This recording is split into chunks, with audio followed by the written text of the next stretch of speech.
Boom. Ladies and gentlemen, we are live. We are live and back at it again, folks. It is a Thursday night. It's Friday, Junior. We put another day in the books, and we are live once again. Of course, we are the Wrasslin for Life Network, and I see that chat already filling up. Keep it coming. We're going to get into some wrestling. It's Thursday. It's going to be a little wild. We got a little bit of time before Impact kicks off. But whatever is on your wrestling mind, we're going to talk about. We're going to get into it. Keep the chat flowing. Keep it coming. Don't be shy. We are the channel for fans, by fans. So strap in, strap on, grab your feel good, and put a smile on your face. We got 2+ hours wrestling coverage coming your way. Let's go. Let's try that again. Wait, I practice this once in a while. Let's go.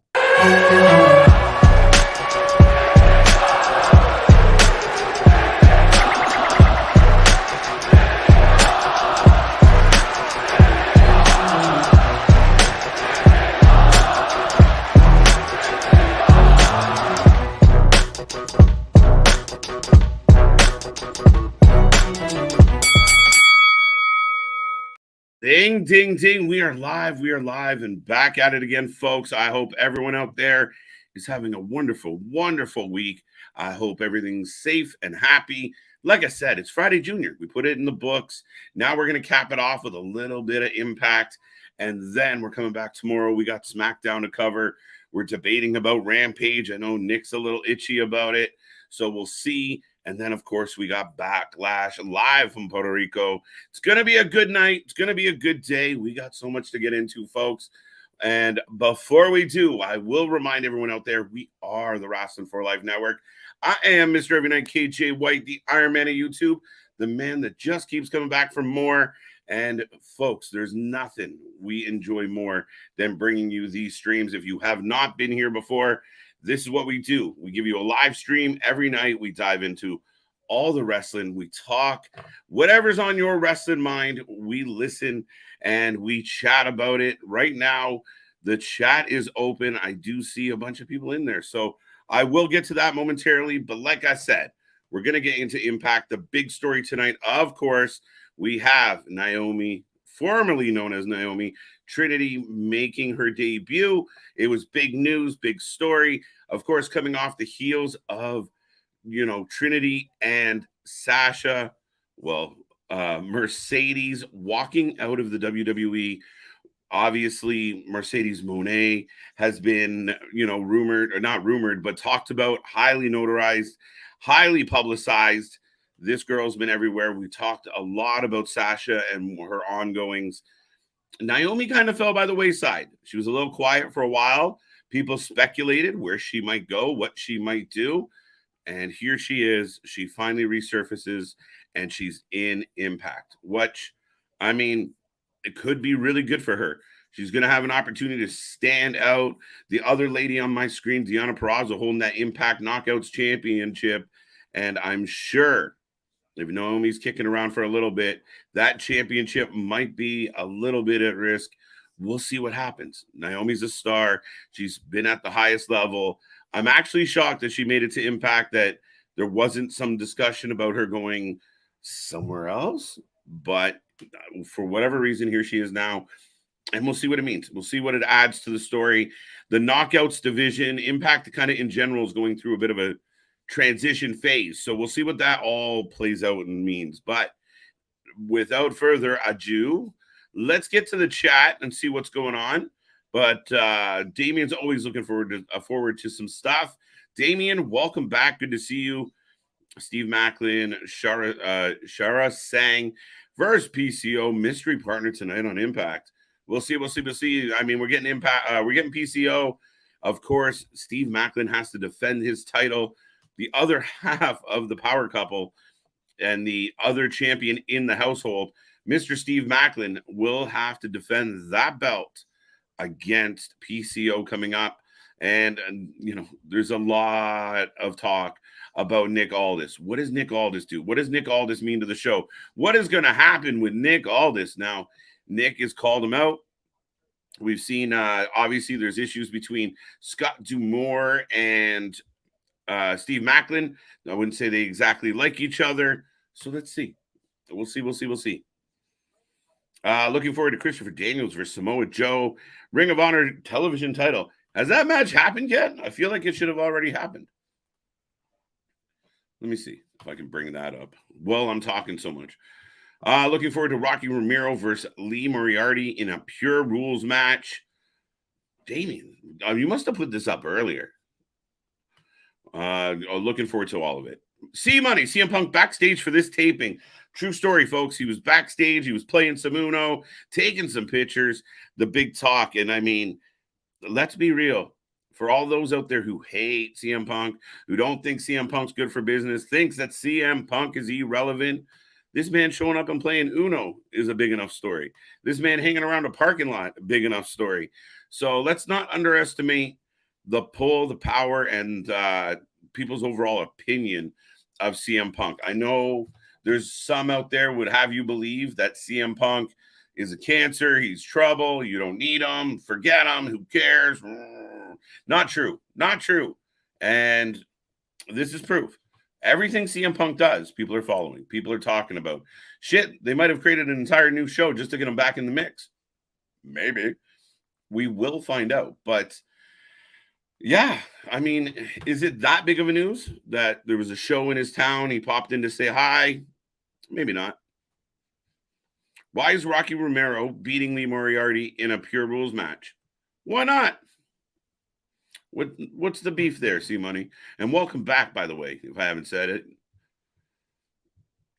it. Aren't the Firm in a very big cinematic match on Rampage this week? What are they doing here? That is one of my questions, and maybe something we can get into tonight as well. But with Ring of Honor, I've said it for a while. If Tony was going to do justice and do Ring of Honor proper, he can't just treat Ring of Honor like AEW Dark and throw, you got to have its own roster. I thought you had an opportunity with Mark Briscoe winning one of the belts. I thought he should have been world champion. I thought it would have been a huge moment. Now he's fucking around with Jeff Jarrett and Jay Lethal, and it's not good. But there's a lot of crossover. So some wrestlers you'll see Wednesday, Thursday, and Friday. And I don't know if that's the best of ideas for Tony. Really think he should have kept, guys like Eddie Kingston who quit AEW. He's exclusively Ring of Honor. And I think you pick a nice core group of people that are exclusively Ring of Honor unless it's a special occasion. That's my opinion. Keep them apart. Why are we mixing them up? 776,000 AEW ratings from last night. Was that their overall rating, Damien? I hadn't seen it yet. I'm going to look that up while we're still live. And we should talk about that because, I mean, a lot of people out there, I even heard good old JR, the shows are getting better. No, they're not. So there's something, a disconnect here. And they can make all the excuses they want, but the ratings aren't going up. The ratings are going down. What you're offering, I mean, Double or Nothing is not that far away. And what you're offering your fan base is not bringing them in any way, shape, or form. So if that was their overall, I want to see their quarterlies. But clearly at this point, if you aren't even, averaging that 800,000 anymore, you got to ask yourself, what are we doing? How can we change it? How can we make it better? It's that simple. Yeah, that's not good at all. Welcome back, Bash, by the way. You watch the show, feels about right. No? C-Money's got a point here, guys. I mean, we did watch that show. We watched it last night. The ratings weren't through the roof. They weren't stellar. We didn't love the show. A lot of the shit that they did was the same. And again, it goes to show, we recently talked about, Jerry Springer passed away. And we talked about the Jerry Springer show and how popular the Jerry Springer show was. But there's only so many days in a row you can tune in, or so many episodes in a row and tune in and see the same shit. Yeah, for a while, it was amazing, and everybody was all about it. And holy shit, they're fighting. Holy shit, boobs. Oh my God, this. Oh my God, that. But once you've done it, you've done it, right? There's only so many times you can hear, like, hey, he stole my sister. Like, there's only so many times. So at the end of the day, that's kind of what's happening in AEW right now. I think you're giving us predictable storylines. Every match has some type of bleed over, some type of aftermath. And guys, this is coming from a fan of AEW. It's coming from a guy who's watched every single minute of AEW programming. I don't count the YouTube, but I want the shows to be solid. And I know the diehards out there. That was a wicked show, man, bro. Come on. No, guys, just be honest. The more the fan base is honest with the company, the more change, the more things that could happen. So that core 700,000 diehard AEW fans that will do anything for AEW, speak up, be honest. Oh, wait, tonight was kind of shit. Because when you guys start tweeting out how you feel, people hear you. That show was rotten. There you go, see money. Perfect. I watched the show's first hour was boring, and the second hour was better, but still a dull show. Yeah, and I mean, I think part of the problem is one of your main storylines in there. We knew what was going to happen. You started with the 4 pillars weeks ago. You put all four pillars in the ring, and then they argued. And everybody, including us, we sat on live stream and we went, "Oh, this is going to be a fatal 4-way."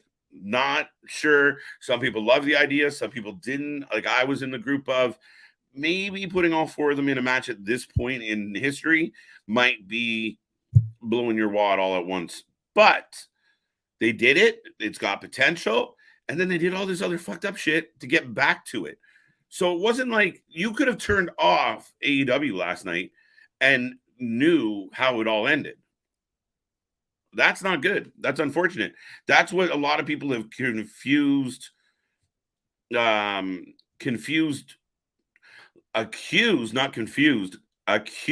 WWE of doing.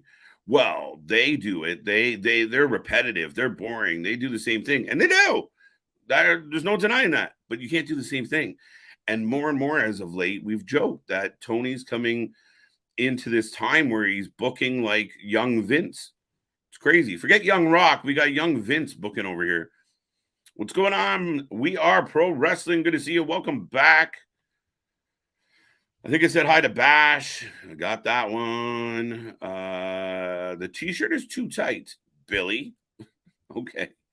Hi there. Yesterday was my B-Day. Haseen, welcome back. And thank you for being here. And happy birthday. I know we said happy birthday yesterday, but happy belated as well. I'm glad it was a good one. What's going on, Trey? Hope you're doing well. May the 4th be with you and also with you. Got to show up for the Hardy compound match. Come on, man. Yeah, I hear you. I hear you, money. What's going on, Chambers? How you doing tonight? I hope you're doing well. I'm going to call you Kicks. Happy Thursday, people. Hit that like button. Kicks, I appreciate it. And yes, go click that likes. Make sure you subscribe if you're just tuning in. This is what we do. We are the alternative commentary to all your wrestling. We are the wrestling friends and fans that you can't find in your real life. So this is the place to be. If you love wrestling, you got to join us. You got to be a part of the family. And don't miss out because things are happening, folks. And if you haven't seen it yet, you can go to YouTube or Twitter or Instagram, not Instagram yet, actually, and go check out. We were featured on Botchamania. We did a really good interview with Cole Radrick from GCW and other places. And Cole banged it out, but he told a really cool story or unfortunate story. It was cool to listen to. But and Botchamania picked it up because it was about a major botch. So if you haven't seen that yet, click our Twitter down below. Go check that out. Go give it some love, and big shout out to Botchamania. I mean, for something that we've watched for so long, and it's always kind of been around the wrestling community and had so much success. It's kind of cool. All In reached 50,000 tickets sold. Did they hit 50? Last I checked, it was 43. Did they hit 50? If they hit 50, kudos. Like, for all the criticism, 50 is kudos. I give them total credit on that one. So I'm just checking on Impact. I think we still got 11 minutes to go. I'm looking forward to Brian Myers and Moose versus Umi Gujar and tonight. Amura and Gujar tonight. Why do you do it to me, Damien? You know I'm going to struggle. Moose is kind of floating right now.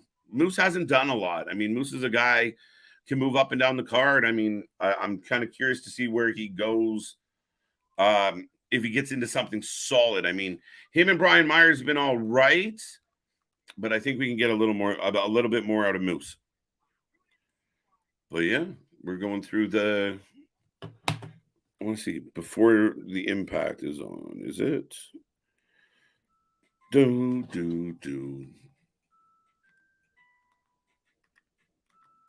What is happening? Sorry. There we go. All right. What else we got here, folks? Nick Aldis is a short-term contract with Impact Wrestling, KJ. And here's why I like our chat. This is why I like our wrestling fans. Because if you stop and think, the same thing with Trinity, same thing with Sasha. They're signing shorter-term contracts. Sasha's original contract with New Japan, Mercedes, you know who I'm talking about, was what? 3 matches? 4 matches? 3 matches. So she had to renegotiate. She had to go from there. These short-term matches really, these short-term contracts allow them flexibility. So it wouldn't be surprising if a Trinity in a couple months ends up somewhere else, or Mercedes Moné, she ends up somewhere else, whether it's WWE or AEW. Nick Aldis, the same thing. Like when we see Aldis come out on Impact, we're like, the WWE has lost out on a star. But if he's a free agent again in 5-6 months, a year even, then who knows? Who knows what happens? Impact has been a good place to go and rejuvenate your career or put highlights on your career. I would believe that people notice Impact Wrestling more than some other smaller promotions.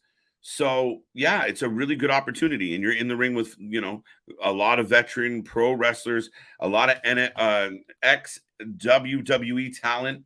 So, yeah, I mean, those short-term contracts might leave more questions than answers. Chris Daniels versus Samoa Joe was the 92nd time those two guys faced in the ring. Well, fuck, let's go. 8 more. Let's go. Let's get to that 100. That's amazing, though. Who won? I checked for rating today, and it was 776K. Oh, what the fuck happened? Anyway, distracted. I also got the Leafs on in the background. Last time I checked, it was 2-1. Now I came back, and it's 3-2 Florida. What up, Chambers? I think I already said that. AEW needs big stars like Bad Bunny. That can't be the answer, Bash. AEW has big stars. AEW has talent. AEW has potential. AEW has a lot. They just have to utilize the talent they have properly. One thing that Tony Khan, I believe, has struggled with as a booker, as a young, inexperienced booker, is when somebody starts glowing, how do you make them shine? Bring it back to Trinity there, right? But how do you keep that, how do you keep the shine on somebody? When you got Wardlow and the fans are losing their nuts about Wardlow, how do you keep that going? When the Acclaim get themselves over and the fans are like, they have systematically phased out Scissor Me. It's not what it was. It's not as good as it was. And people say, but it wasn't around a long time, a few months. And it goes from being super hot, super cold. So I think we've seen that several times. I even thought, and a lot of the fans thought, when Punk came back, that, he came back and everybody lost their mind, and he did the little I'm back tour. And then when he started getting into things, the booking kind of like, all right, we need a little more from Punk. But if you're not booking well, if you're not writing stories well, it just never gets where you want it to be. Reach for the sky. What's up, Victor? Hope you're doing well. Welcome back. Raleigh Sport, good to see you, buddy. KJ, Tony Khan tweeted it about 3 hours ago. Congrats, AEW. That's amazing. I'm all for it. 50,000. And again, I know the natural inclination for the negative narrative is, they're not going to do 90. I said they weren't going to do 90. They're still probably not going to do 90. But 50, that's good. We're early, 50, without one match announced. So now if you start tacking on, we're going to have, Kenny versus Osprey, or CM Punk versus the Elite, or we're bringing Goldberg one time only. Does that 50 go to 60? Does that 50 go to 65, 70? That's an amazing feat. I mean, you look at that number, 50,000 tickets sold. That's huge. There are some concerns. Tony's got a busy summer ahead. He's got a lot coming up. We got Double or Nothing coming. And then he's got Forbidden Door in my neck of the woods. They're coming north back to Toronto, and they're going to do Forbidden Door. So he's got to figure that out. He's also going to include the Owen Hart Classic and have that awarded up north. So he's got those, and then he goes to All In, and a week later he goes to All Out. He's got a lot of booking. If I was him, I would move All Out for at least this year, just a few weeks back. Maybe hug it up a little closer to like Survivor Series. I mean, you're booking 50,000 tickets. Why not take a swing at it? But truthfully, 50,000 tickets sold is outstanding. You can't really argue with that, no matter what anybody wants to say. People who said they weren't even going to sell 10,000, you knew the nostalgia, the oh my God, was going to sell.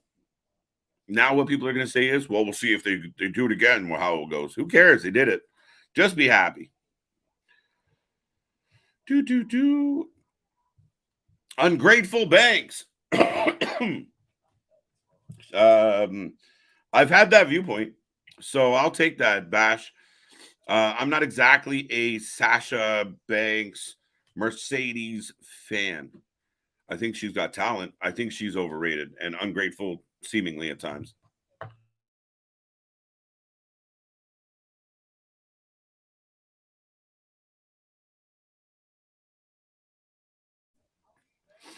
Let's see where we're at with this.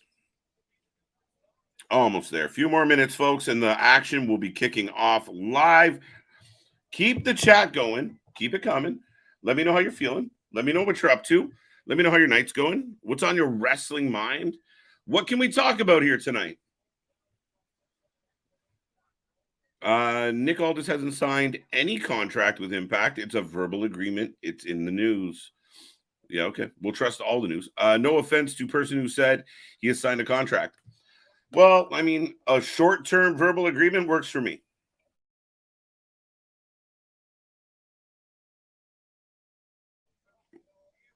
Bouncing after a short-term verbal agreement, I don't know. I don't think I think the man's going to at least work his agreement. So just as good as a contract. Those are IOUs. They're as good as money. If you get it, you get it. Tessa Blanchard signing with XPW. Wonder if it's short-term also, possibly AEW or WWE looking into her future. I do not believe that's true.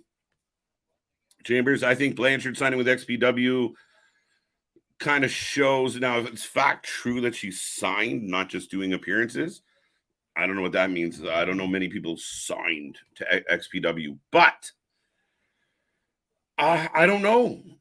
She seems way too controversial for multiple reasons, and there's multiple women in both dressing rooms that would rather not be around Tessa. So if Tessa can pull off an epic, turnaround, an epic makeover of people's opinion of her. I mean, we've had everything from, the racial stories, which were unacceptable, to bullying, to, shit, he literally her, doing that on yeah, it's not good, guys. It's not good. Jilly, what's up? Good evening. KJ, what's up, Wrasslin for Life community? Thank you for being here. Thank you for joining again. Welcome back for Impact Thursday. Got Victor. C Money's in the house. Where's your co-host at? My co-host takes a night off, so he generally isn't here on Thursdays. Oh, the other co-host instantly go to the stream wife. Luna had something come up. She will not be here this evening, or at least no time soon. And the good news about that is I'll give you guys a little bit of a spoiler for those who aren't here tonight. But Luna, you'll probably see a little more presence from Luna on this channel moving forward. So do keep in mind, you can go check her out on social media as well. She is growing her brand as well as ours. So big shout out to Luna. I hope she's doing all right tonight. And the other co-host I was talking about, who it's like a partner in crime more than a co-host. He's resting up, and I'm sure some of you already know that. There you go. Some love for Victor. Or just cancel All Out and stick with All In. Yeah, I mean, that would be kind of the normal thing to do in a business sense, right? Like augment your schedule instead of doing All Out this year. Or, yeah, instead of doing All Out, we're going to do All In because it's a week earlier. And we'll just move forward. Tony being Tony, I just don't know. You do this big show in front of 50,000 people, how you turn around and hand us another compelling, interesting, well put together pay-per-view. I just feel like no matter how hard you try, it's probably going to pale into in comparison. It's going to feel less than. It's going to feel in the shadows of. Are you going to get a lot of rematches? Are we going to get a lot of shit finishes in Wembley that are then tried to, well, that was a shit finish, so we'll have a rematch a week later. You got one Dynamite to kind of take a deep breath and go back at it. I don't know. I'm curious how the fans feel about that. Hey, as fans, we're getting spoiled. But we could also, get a bad stomach from being spoiled too much. Will Ospreay versus Kenny Omega has to be All In. We don't know. A lot of things are up in the air. We've heard the, CM FTR versus the Elite. We've heard Kenny versus Ospreay. I'm down. One of my favorite matches of 2023 was Kenny and Ospreay already.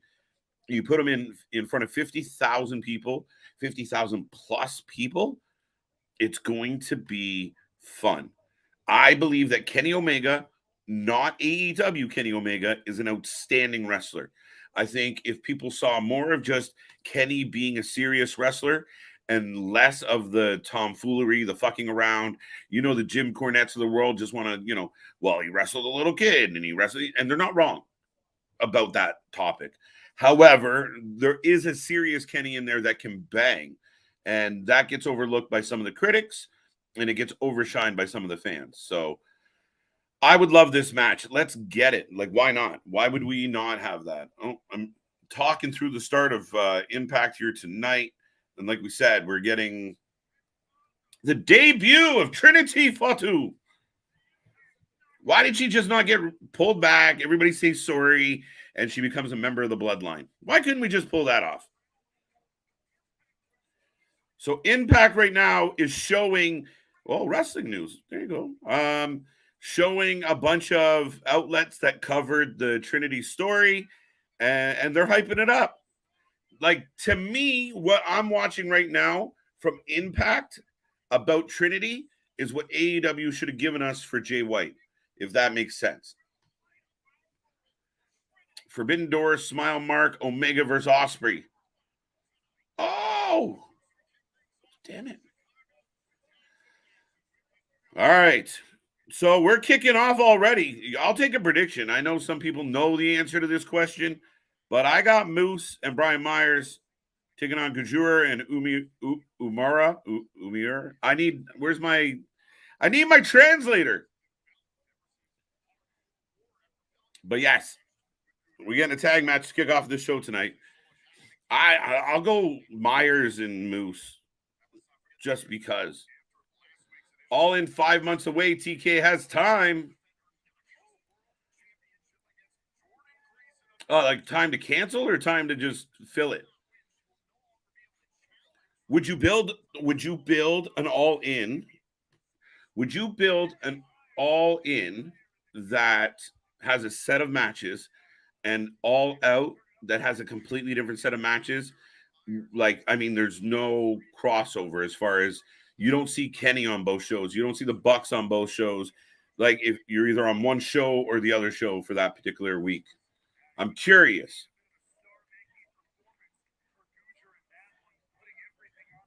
August 27th. It's going to be a good one, folks. I just can't wait. 50,000 people in Wembley is going to be fun. No matter what they do in the ring, the environment, the atmosphere is going to be fun. I know. We watch it on YouTube here, Victor. We watch it without commercials because we hate commercials. So a little bit behind. We're going to talk about it anyway. So that's how we roll. We're not watching it on Access. Watching it on YouTube. Yesterday was my B-day. Got that one. TK has time to book all in. But he, like I said, it's that he's got lots of time to book all in. What happens to all out? I'm curious. Moose winning the first match. Thank you, Kenneth. I'm with you. Daniel Price, my bad. I did the math wrong. Okay. What happened? 3 months bash, made of August. There you go. Okay. So we're just, Listen, it's hard to count when you're on the vitamins. Great storylines and conclusion. Oh, Julie, you forgot who you were talking about. Let me go back here. Hopefully we get a kick-ass show in Wembley, and Tony follows it up with great storylines and a conclusion a week later. That's interesting. And now this comment is actually awesome. Daniel. Yeah, I mean, how do you do it though?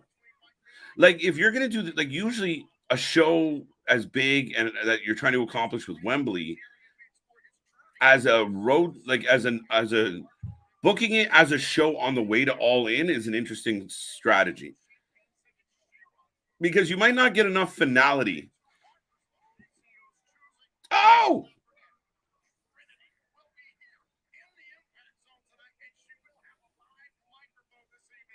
Oh shit.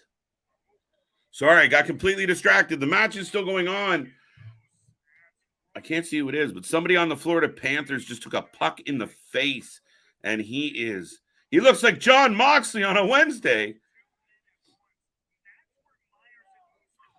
Matt Cardona facing Will Ospreay in UK in June. Won a match. That's going to be, I believe it's called a banger. We'll see. I mean, it's going to be, Cardona's been great. Cardona Ospreay on paper. It'll be interesting. Hopefully we get a kick-ass show. Got that one. More of the cleaner, Kenny Omega. Yeah. Something like that. Right? And even with Don Callis, like Don Callis at his side and Don, doing the talking for him, it's solid. Congratulations to Pat McAfee. They have welcomed a baby to the world today, KJ. Well, that is beautiful. As long as he doesn't name him Corbin or bum-ass Corbin, we're good to go. No, that's awesome. That's awesome. Yeah, no spoilers. It's a spoil-free zone. I'm watching for the first time. Don't fuck up my show. I love Sky Blue. I love Lamp. Sky Blue. I think she's got a lot of potential. I prefer Sky Blue over Cora Jade. I said it. Got that one. Big kick. Ooh. Gujar on fire. There goes Myers with the flapjack. He blew the nip up. Crockett Cup coming up too. Smile Mark. I love the Crockett Cup. I'm nervous about this year's Crockett Cup. I have to be honest with you. Big fan of NWA. And if you go back a few months on this channel, there was once upon a time where I spent a lot of time talking about how NWA always banged out solid pay-per-views. And then there was a decline and something changed. And to the point where we saw people leaving NWA, including Nick Aldis, who we talked about here tonight. The Crockett Cup's always a banger. It's always good. We're probably going to be here to cover it, but it's a tough one. It really is a tough one. I hope Billy's got something up his sleeve, but it has been less than great. I don't know. Pull your shit together, NWA. I'd like to watch it. I like it. What's up, KJ and Luna? I am watching the NBA playoffs tonight. LA Lakers and Golden State Warriors. What? I'm cheering for Golden State because Nick likes the Lakers. Actually, that's a lie. Nick likes LeBron. Corey Graves and Carmella are expecting. True story. Really kind of touching video going around of the other kids getting some shoes with a set of baby shoes to tell them that they're going to have a baby. Good for them. Congratulations. Love is in the air.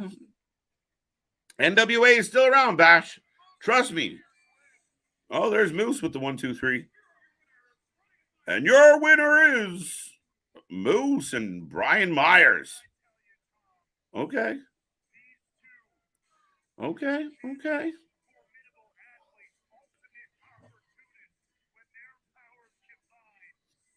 Cheers. All right. This odd couple of Brian Myers and Moose. She's great on Dark when that was... It's been gone for like a minute, Rally. Well, what's this? Oh, interesting. We got a 6-man tag coming up tonight, by the way.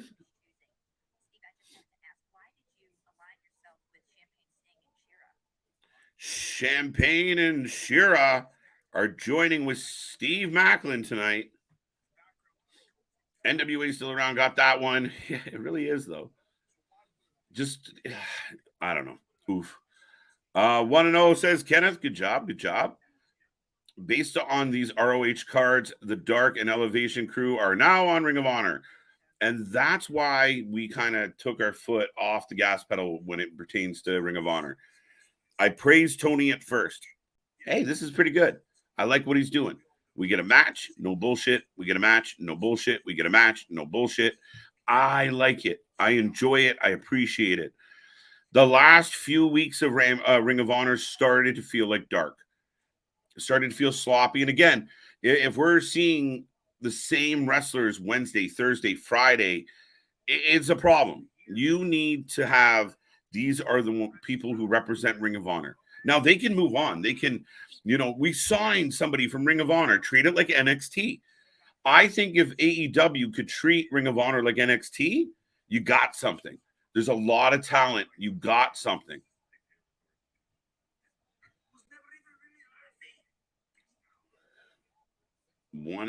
Got that one.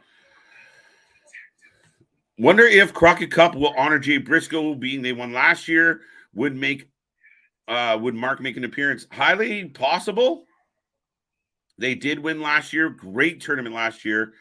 The year before was even better. But the last 2 Crockett Cups are good. I'm a big fan of what they do with the Crockett Cup. I love tag team wrestling. Yeah, honoring Jay only makes sense. Getting Mark involved would also help them. Especially, if you're trying to get eyes back on on the NWA. Price, based on these Ring of Honor cards, got that one twice. Hey, KJ, you famous.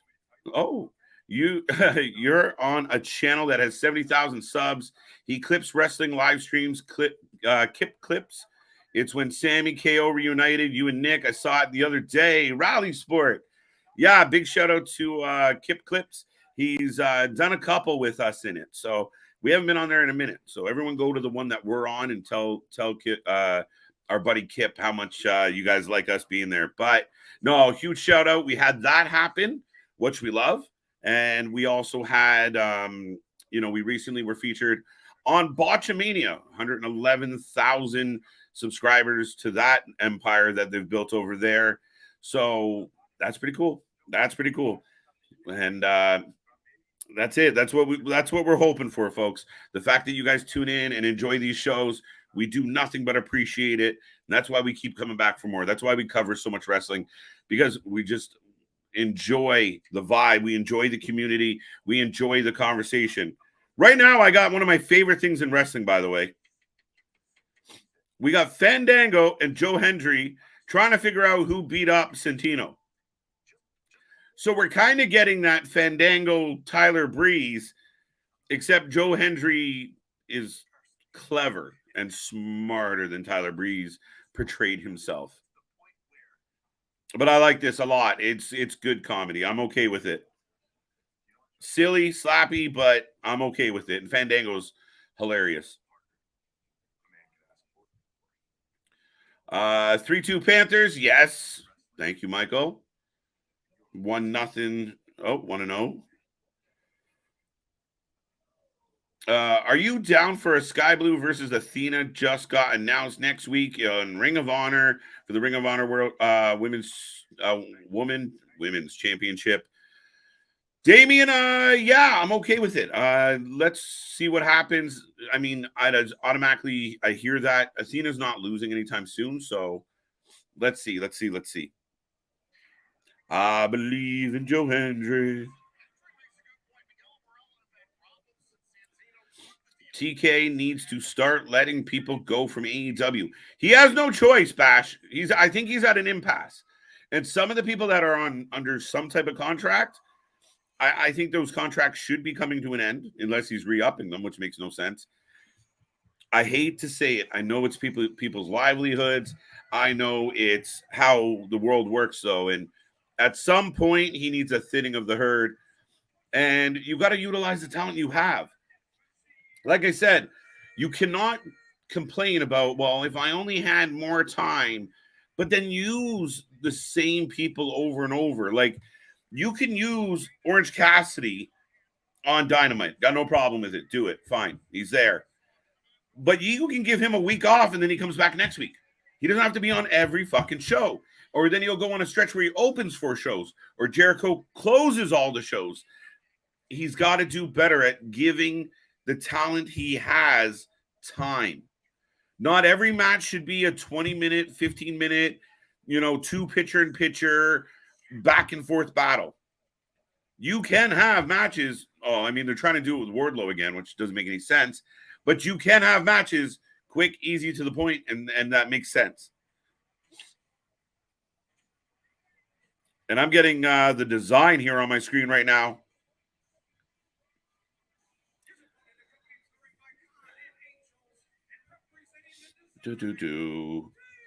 Where's Luna tonight?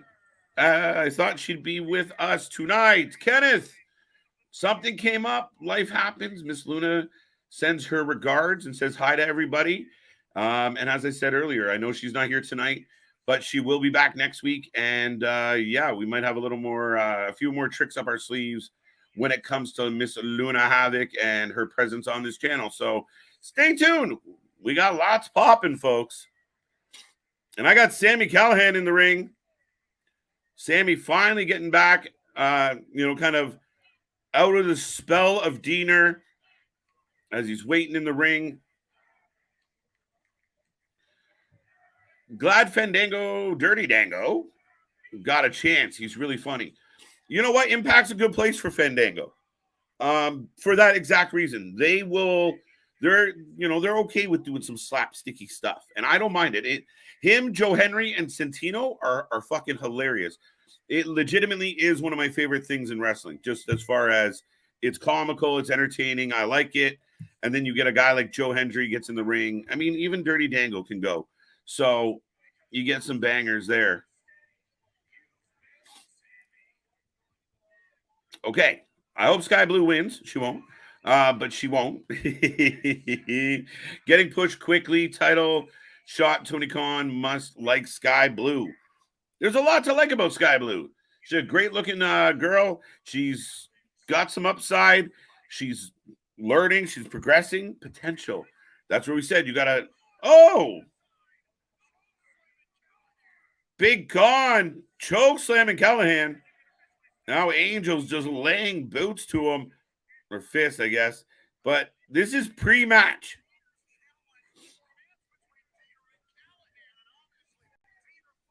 Dirty Dango was a local champ before going to Impact. Big Fish, minuscule pond. Guy put on great matches.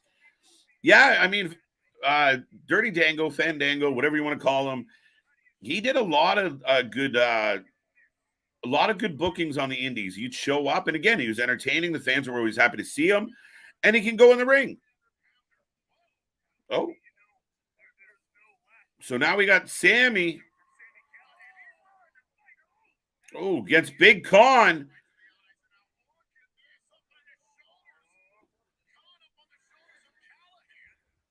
Of course, you guys do remember Big Con from WWE. Where does Taya versus Jade go? Garbage. Another rematch at Double or Nothing? Yes, I think so. Which ultimately I think she loses. Look, my money would be that's where it's heading, smile mark, the way the match ended. But that wasn't the best of matches. I love Taya Valkyrie. I love her. Talented Canadian lady. Big fan of Taya Valkyrie. And I know what she can do in that ring. What her and Jade did the other night was sloppy, clunky, and the finish of that match was embarrassing. It looked like somebody teaching somebody how to do a roll-up. Jade's run is getting interesting. Who is going to beat Jade? I don't know. Now, Tony being Tony, we could get the rematch on next week's Dynamite or the following Rampage. I don't fucking know. But the way the match ended, Taya picking up Aubrey, Taya being pissed off that she couldn't use her move. If I was writing it, I would have had Taya use her move. It would have been a better finish. She got disqualified, but everybody in the arena, everybody watching at home knows she might have lost, but she should have won. That lame, lazy ass roll up was not the way to finish this match. Perpetually jobbing people out to Cassidy when most of them, by all rights, should destroy him is a large part of the list of things wrong with AEW. All right, Daniel, I like that. Well, here's my take on this one. And I've said it before, and I'll say it again. I look at this roster of talent. I look at it like a sports team, guys. I look at like I got hockey on right now. Some of you guys out there are peeking at basketball. When you build a team, your best players have to be your best players.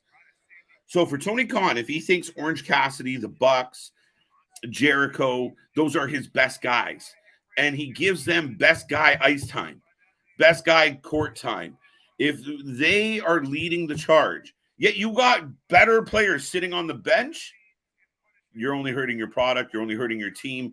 You're never going to get where you want to go when you're using the wrong guys. If anyone out there has ever played sports as a kid, does anyone ever recall being on that sports team and the kid that's getting all the love, all the ice times, the coach's kid?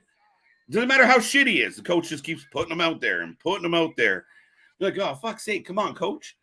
That's what this is like. Like Tony's little kids are like Orange Cassidy and Jericho. Doesn't matter what the fans say. Doesn't matter what the ratings say. Doesn't matter how shit the matches are.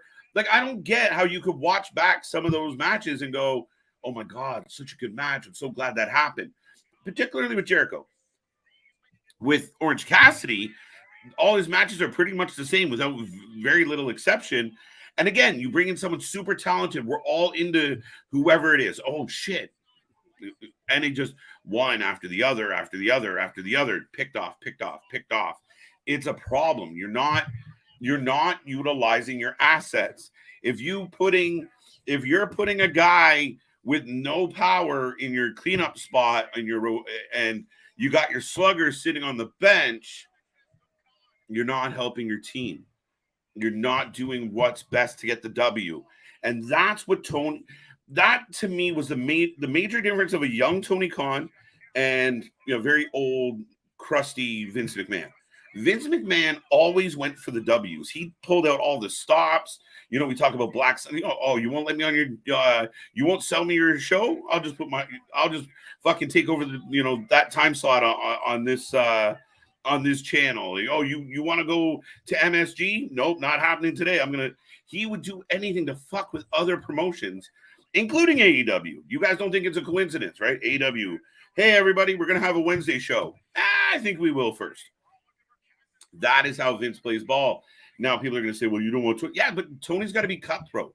Tony's got to take his heart, as much as he might be a nice guy, put his heart in a drawer and realistically look at his company. You got a pay-per-view coming up. The main event's going to involve Jungle Boy and Sammy Guevara. Look at the ratings from last week. That can't be the main event we're heading for. And I know there's AEW sympathizers out there that, oh, what's wrong with that? That's going to be awesome. You're going to get a pretty good match. But it's what you're doing with it. Are those the best guys in the best spots? I tie that all the way back, Daniel, to the CM Punk situation that we're talking about a lot. What the fuck? So we have an army of violence. A group of men in yellow hoodies have jumped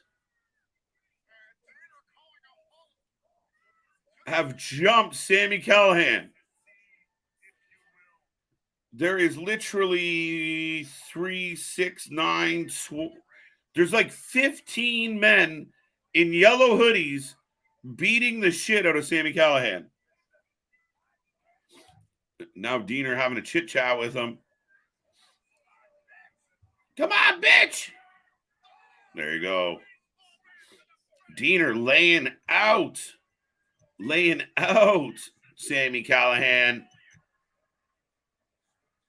Okay. So that match was all for naught.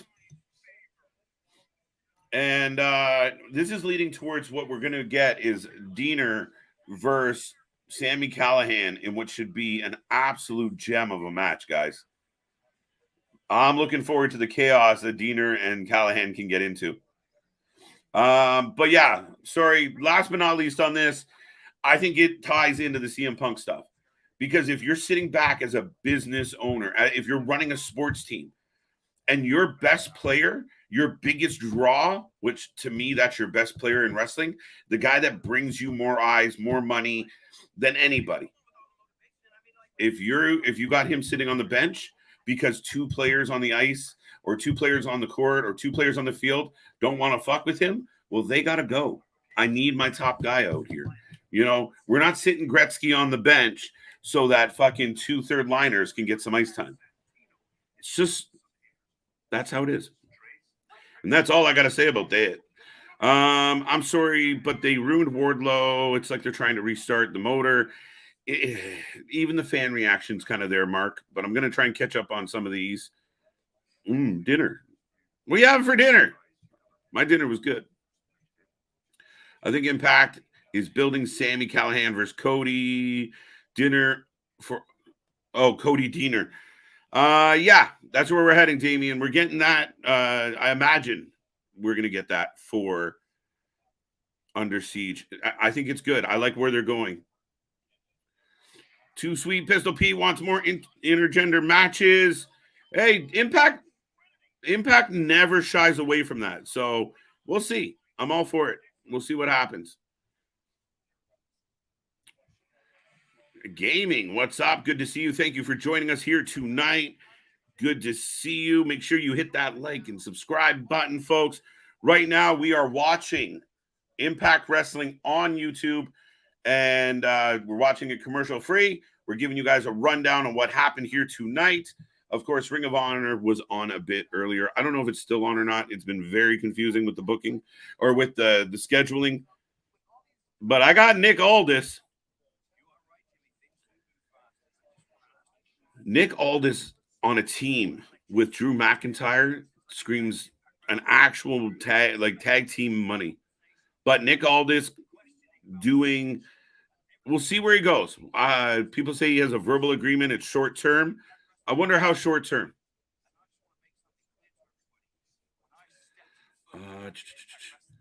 I'm looking forward to Sami Callahan versus Masha Slamovich in a death match this weekend on Wrestling Revolver. Me too, Damian. Me too. And let's be real. Sami Callahan, sorry, I lied. Masha Slamovich, your GCW world champion. She's going to take on Blake Christian as well coming up. She's nobody to fuck with. I know our buddy just asked for more intergender matches. Well, there you go. We're going to get some really good ones. We, the viewers of Wrestling for Life, are filing a class action lawsuit against Luna for missing her regularly scheduled Impact Thursday. See money. You can't sue Luna. You can't do that. You sue one. You sue us all. We might have to give her a little hard time, but like I said, life happens. Things get crazy, and she will be back. Ooh, Kenny King out here to have a conversation with Nick Aldis. And guys, Kenny King is a very underrated wrestler.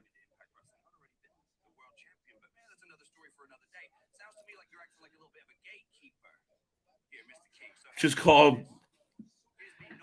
Okay. We're going to get Kenny King versus Nick Aldis. As Nick Aldis refers to Kenny King as a gatekeeper.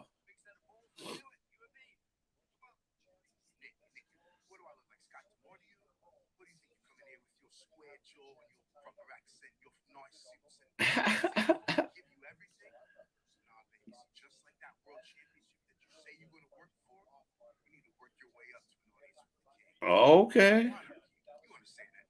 You got to work your way up to an audience with the king. All right. Good backstage. So it looks like we're going to get Kenny King and Nick Aldis at some point, as Alicia Edwards is already in the ring. Okay, so she's getting a little more ring time. Okay. Here comes Jody Thread from Toronto, Ontario, Canada. Always makes the Canadians laugh when the Americans tag on Canada too. It just sounds funny to us because you give the province and the country. Should just say the city and the country, I think. Toronto, Canada. Nah, that sounds, I don't know. It's just funny to me. I'm looking forward to his match for Sami. Got that one. I believe if TK really wants to have a banger of a show at Wembley, then he needs all of the well-known stars on the show, like Andrade and Miro. But, okay. And I agree with that, Victor, because like I just said in my big, long-winded answer to Daniel, what are you going to do? You want the name value. You want something compelling. You want to be, oh, shit, Miro's back. He's going to take on X.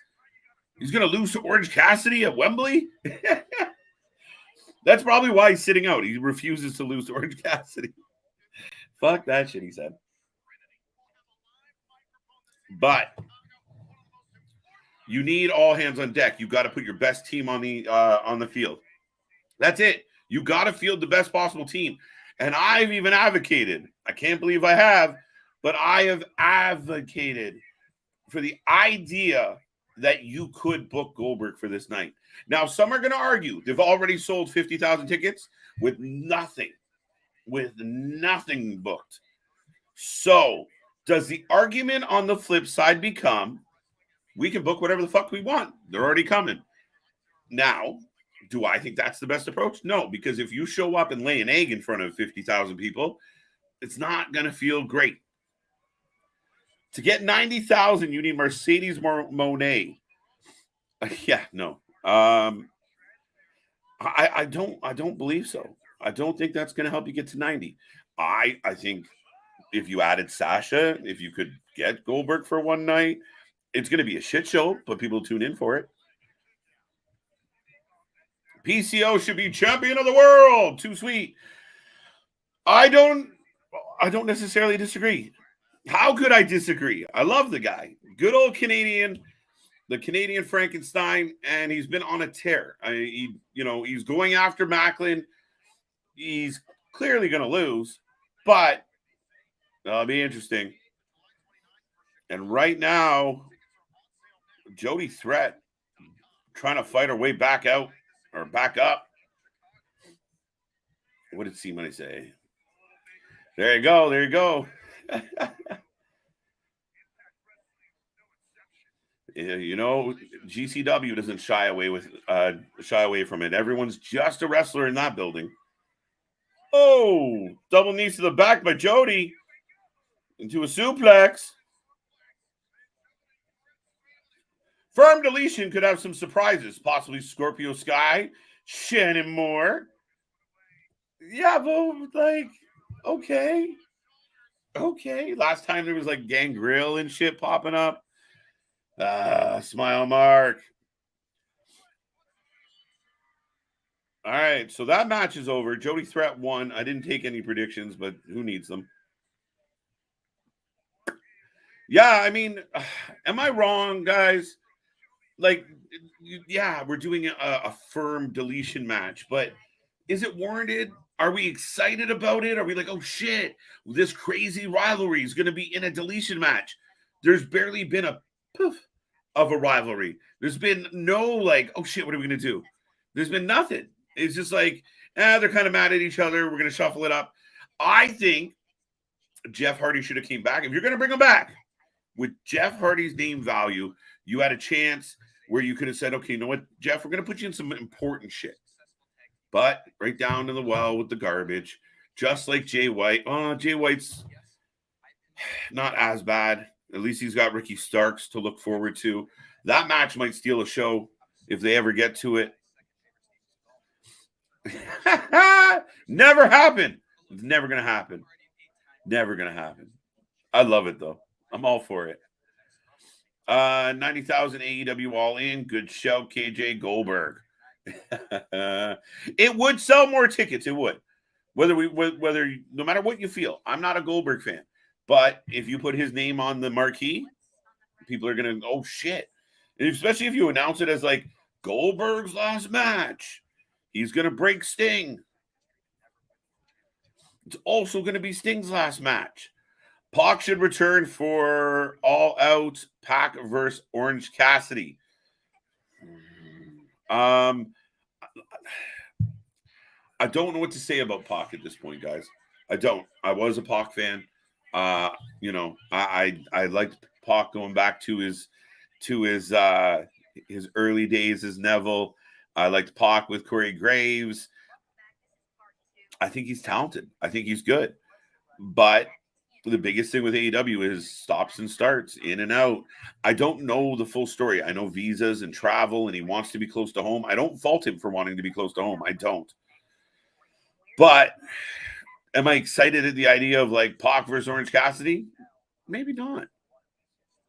Would it be a nice surprise? And if they built to it, could it be something? Yeah, Mark, I'll give you that. Does he just job out to Orange Cassidy like everybody else? I don't know. Right now, I'm getting an interview with Kazarian.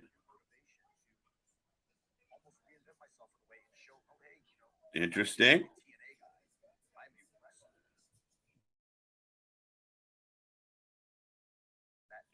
They're showing the Bucks. They're showing Cody.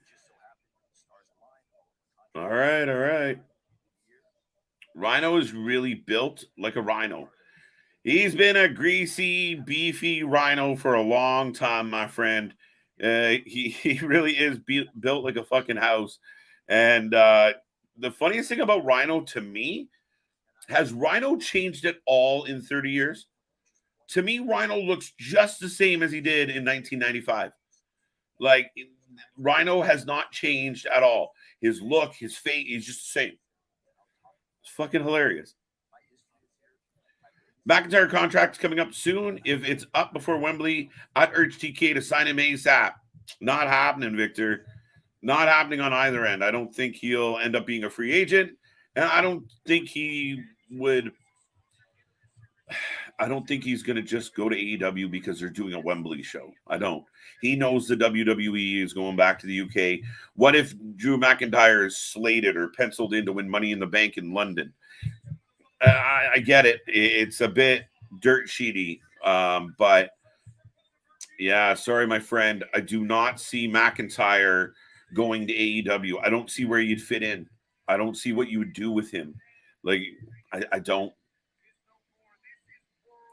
Yeah, 100%. Remember, inflated stories. Everyone, oh, he blacked out his Twitter. He's leaving. He's gone. People get a little too hyped about little details sometimes. Drew McIntyre is coming back as a heel, and Drew McIntyre, I think, is going to get a push. And I think we might get a babyface Cody Rhodes going up against a very heel Drew McIntyre. How many times are we going to see Bayley versus John Gresham on Impact Wrestling? This will be the fourth time no, this needs to stop. Damien, you're not wrong, my friend. There has been way too many of these Bayley Gresham matches. They're not good. They're not good at all. It's not even like we're like, oh my God, like it's not like it's hitting social media and everyone's like, did you see that match? And it's becoming like the matches you got to go check out. I don't think they have a whole lot of good ring chemistry. I don't. And we've seen them in tag matches, 6-man tag matches, singles matches. We've seen them in GCW and other Ws. We've seen them all over for the last 2-3 months. We've seen them in the same ring at least 7 times. At least 7 times. I'm very much over it, and Impact needs to stop it. There's not even a whole lot of build towards it. It's just like, get back in there. It's not like there's like a funky finish and now they're mad, or it's just like, yeah, we're going to wrestle again. But I got the Canadian Frankenstein coming to the ring. I love the entrance. I love the look. PCO has made himself a legend. The man you cannot kill. McIntyre's contract isn't up until the end of the year. He wouldn't be crazy or desperate enough to go to AEW, even with the cash money Mark Khan throws around. But keep in mind, guys, the WWE isn't like exactly not got a ton of money and are holding it back. Like, they do pay the guys that matter well. They're not going. It's highly unlikely that Drew McIntyre at any point lets his contract expire and the WWE gets outbidded. Like, I mean, it's hard. Right now, I got Heath Rhino. So we're in for a little bit of fun here, folks. 6-man tag action. AEW has a decent European talent pool. They'll sell up to 90. Soraya Hayter, Claudio Pac, Kip Sabian, Malachi Black. Yeah, I don't know how much further this needle moves, Smile Mark. I think you got it. Like, and we know the TV ratings in England, or the streaming, or whatever the fuck Tony's measuring, apparently does extremely well in England. We have a lot of friends and YouTubers and podcasters that are overseas in the UK, and this is like WrestleMania to them. Like, I think Bubba Ray Dudley said it. It's the ECW effect, right? Like, people are gonna buy these tickets without anything being announced, just because, holy shit, this is really cool. Where does it go from here? I don't know. Listen, if they sell 90, congrats. I mean, I'll be blown away. A lot of people eat a lot of shit because I don't think they'll get to 90, but they've been successful. If 50,000 tickets are gone, they'll be successful. What's up, Ronnie? How you doing? Welcome back. Good to see you. Vance, welcome back as well. Hell no, TK not putting Hulk Hogan. His time is beyond now. Oh, absolutely. Heater likely Speedball is in Japan for the best of the Super Juniors, so he's out of our hair for at least 2 months. Yeah, I'm looking forward to the tournament, though, so that should be good.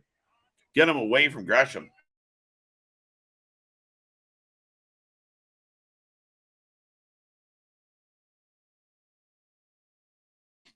So PCO kicking this match off, and already all over Champagne.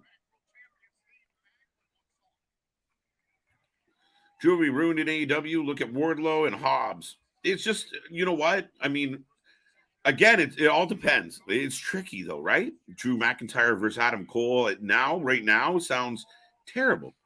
Drew McIntyre versus what? Sammy Guevara, Darby. Like these are people that he towers over. It doesn't even seem reasonable. Like he could pick up Darby Allin and beat the shit out of Sammy with Darby. It's a tough one. Right? Even MJF, he'd be miles bigger than MJF. He just optically, I just think he would look out of place. Oh, get out. Excuse me, folks.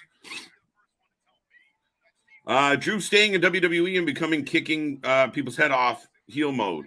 Absolutely. Bring back the Scottish psychopath. 100%. Let's do it. What are we waiting for? Get him in there. Yo, what's up, Hasim? Welcome back. Happy belated birthday again, just for fun. Kip is horrible. Kip Sabian? What are we talking about? Yeah, no, I don't know what we're doing with Kip. You mean My Chemical Kip? If WWE allows any big names to become free agents, if I were Nick Khan or whoever is making those decisions, I would be daring talent to go to AEW now. Yeah, but it's twofold because there are people who say the Vince McMahon effect is a thing. These stories about how much Vince is involved, how much Vince is in the weeds, as we put it, it really begs the question. And you saw recently Jay White signed with AEW. FTR went back to AEW. I don't know. It's not just an open shut case anymore. Both companies have their rhymes and reason. It depends what you look for. I listened to Dax Hardwood talk about he had to do what was best for his career and what was best for FTR.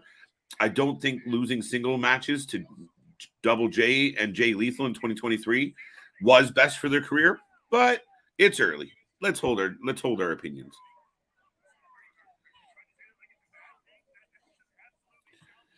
Oh, Macklin coming down on Heath. What do you think? AEW 776,000 ratings from last night, third down from 11 points from the last week, KJ. I think it's a sign of a shit show. And a lot of you guys here right now watched AEW with myself and Nick last night. Are you surprised? I want to look at the overall. I want to look at the quarterlies. And I said I was going to do that. And I've been distracted by hockey and wrestling and all this fun stuff. But let me see if I can bring up the quarterly the quarterly ratings, and we'll talk about it real quick.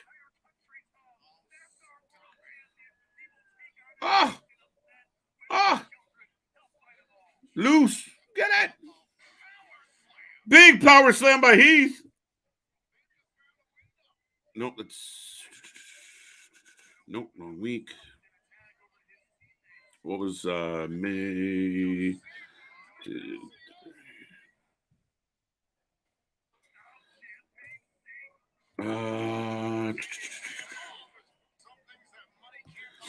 Why does the internet not want to cooperate ever? We'll get back to that in a second. I'm going to see if I can pull up the quarterlies.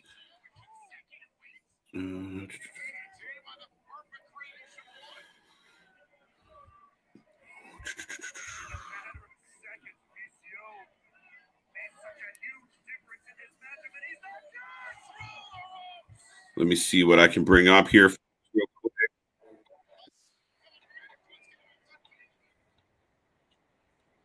That's not what I intended. Anyway. All right. No. So what do I think about the ratings overall? As a fan, it's frustrating because you want to see that number growing. Yeah, you just sold 50,000 tickets on a nostalgia pop, right? So that's all fine and well. Congrats on the 50,000. It's great. You're going to sell out your pay-per-views. That's great. But your weekly show is lacking. And what I think is happening is you're consistently lacking now. You're on a run where the weekly show has been When was the last time, guys, and you guys correct me, I know a lot of the fans out there, a lot of the fact checkers watch week in and week out just like we do. It's been a few weeks at least since I've been extremely excited about about Dynamite and what they're doing on Dynamite. This goes back to my whole analogy about a sports team. If your main event is guys that people don't really relate to or really want to see, then you got a problem. And unfortunately, Sammy Guevara is not a main event draw on a national program. He's not. I don't give a fuck how many flips he does. I don't give a fuck how many ladders he jumps off of. I don't care how crazy he thinks he is. He is not a main event talent. Jungle Boy is not a main event talent. MJF's been watered down. Darby could be a main event talent, but to most people from the outside looking in, it doesn't really look like a main event talent. That's a guy that you got to convince, right? And I'm okay with it. Oh, shit. PCO going to the top. It looks like this is all but over.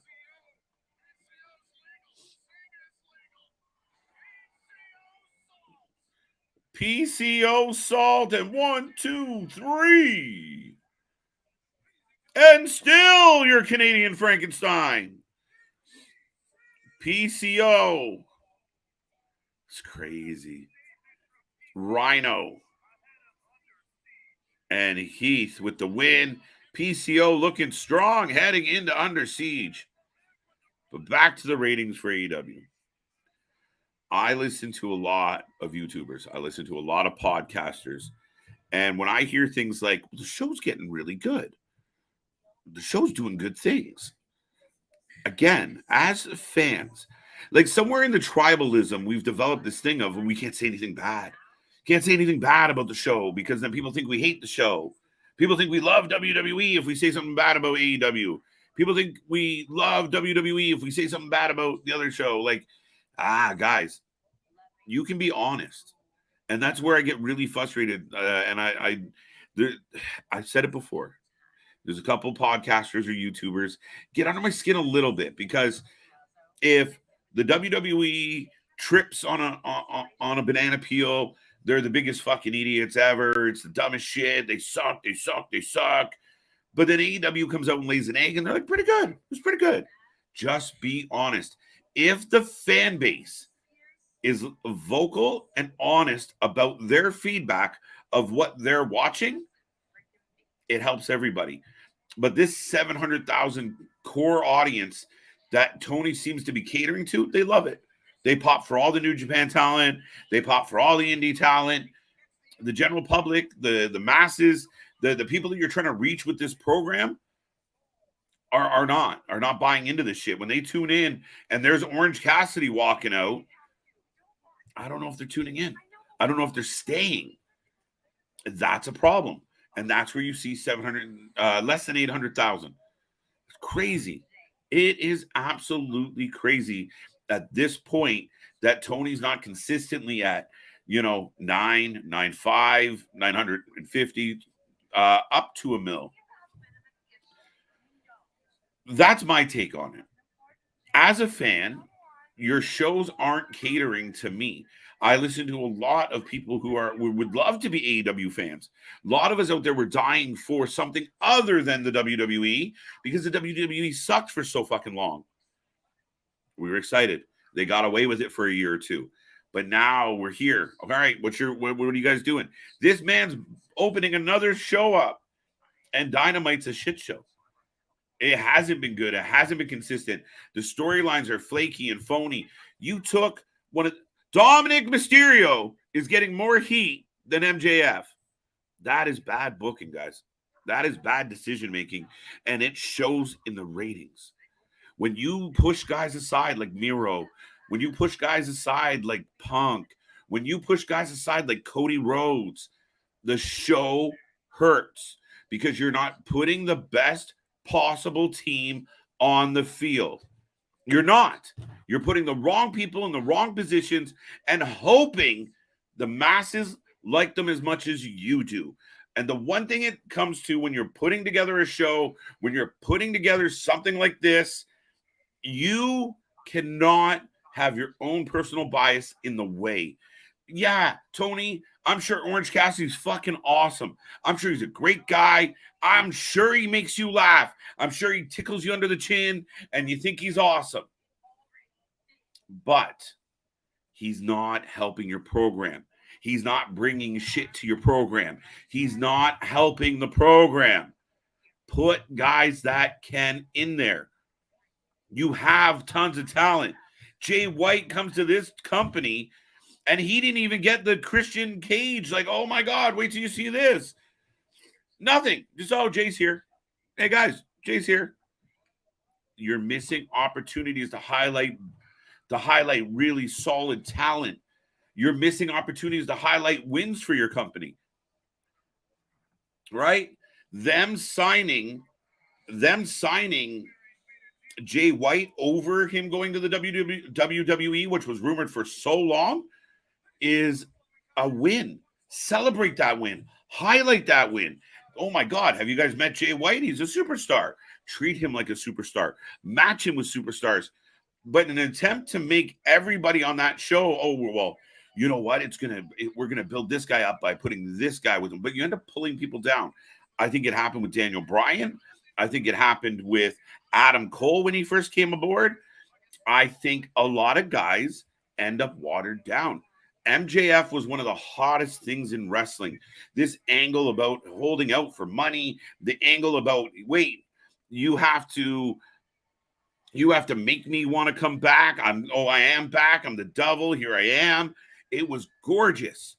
And then since he won that belt, what is making people come back next week? Oh, if I tune in next week, we're going to get a tag match, which will, if one team wins, we'll get the Fatal 4-Way, which we already thought we were getting. You see what I mean? You don't need to tune in. And in this day and age, fans won't tune in. If I can go watch YouTube or Twitter and figure out what happened and it got the result I knew was going to happen anyway, you need to give them a reason. And when there are reasons, they will tune in. And I'm not saying Tony's never given us a reason, but a lot of the storylines suck. What happened to Hobbs sucked. What happened to Wardlow sucked. The BCC and the Elite has sucked. And I know some fans out there are going to want to fight me on that one. The BCC versus the Elite has been shit. This whole business with the fucking screwdriver and Takashka, and there's no continuity to the story. There's no, oh shit, we got to tune in next week. Right? The best thing they did in the last couple of weeks was Britt Baker getting her ass kicked by the Outcasts. We come back this week. Not much talk about it. Adam Cole's mad, said he's going to beat up Jericho, but we already knew that. Jericho took a bit of a beating, but you're not building. You got to build the story. You got to keep it going. And I think in time, Tony might get better. But guys, we got to remember, and all the people who love Tony Khan and his wonderful booking, he is a beginner. He is a beginner. He needs like booking for dummies because he's new at it. He is a beginner, period. By the way, Gresham and Bailey are in the ring again. I feel like I'm having deja vu. Jesus. What do we got here?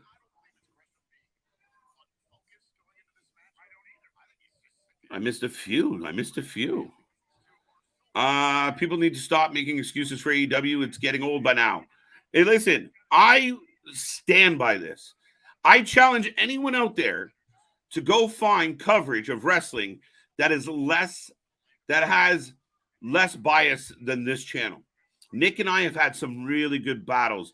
Nick and CJ, me and CJ, like we've had some really good arguments on this channel because we're open-minded. We love the wrestling. We really do. I know it's cliche. I know it sounds bullshit. I know you've heard it all before, but I can list off 10. And I won't even go after some of our counterparts, but even some of the big guys. We all know Jim Cornette has an axe to grind against all of wrestling, but particularly like he's much harder on AEW than he is on WWE. Then you tune into Busted Open. You got Dave LaGreca that completely marks out for Tony and all his friends because Tony comes to the show.